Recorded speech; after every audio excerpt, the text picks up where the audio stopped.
Two events have Chinese social media in a frenzy this week and raise all sorts of questions about how people react to someone in distress.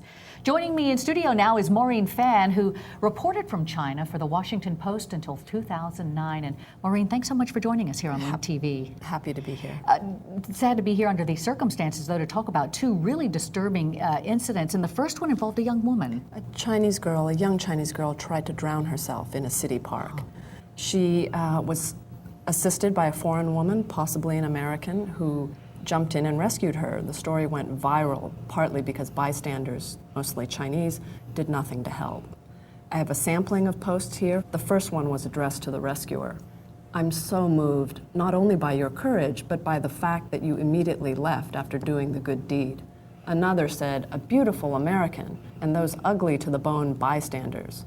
Maureen, it sounds as if there is so much shame in some of these responses. People just outraged over the lack of a response there. And we've got another incident that has a much less happy ending. And I warn you, this video is quite graphic. This one involves a toddler. A 2-year-old girl in the southern city of Foshan was hit by a van.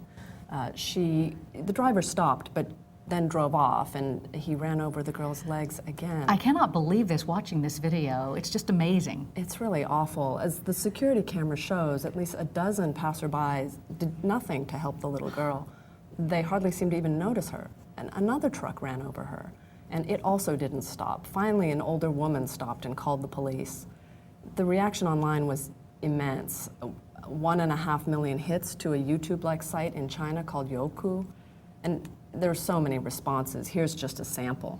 One said, this is the fault of the hit-and-run drivers, of society as a whole, of the social system in China. It is the system that forces people to hide their conscience. Here's another one, 20 people, none willing to help. It's a collective cold heart. It demands collective deep reflection.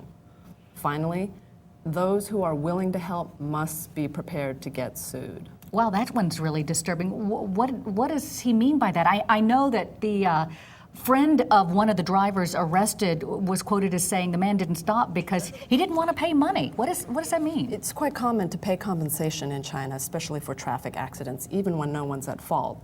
And so the driver must be thinking to himself, if she passes away, then I'll have to pay a certain amount. But if she survives, I'll have to pay years of medical treatment. Well, what about the post warning that Good Samaritans can get sued? Well, that's true. Most people will cite a really infamous case from about 5 years ago in the city of Nanjing involving a guy named Peng Yu.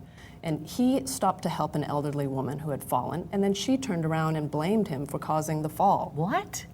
You know, there's no evidence that he was at fault. But the court's logic was if he hadn't caused the damage, he wouldn't have tried to help her.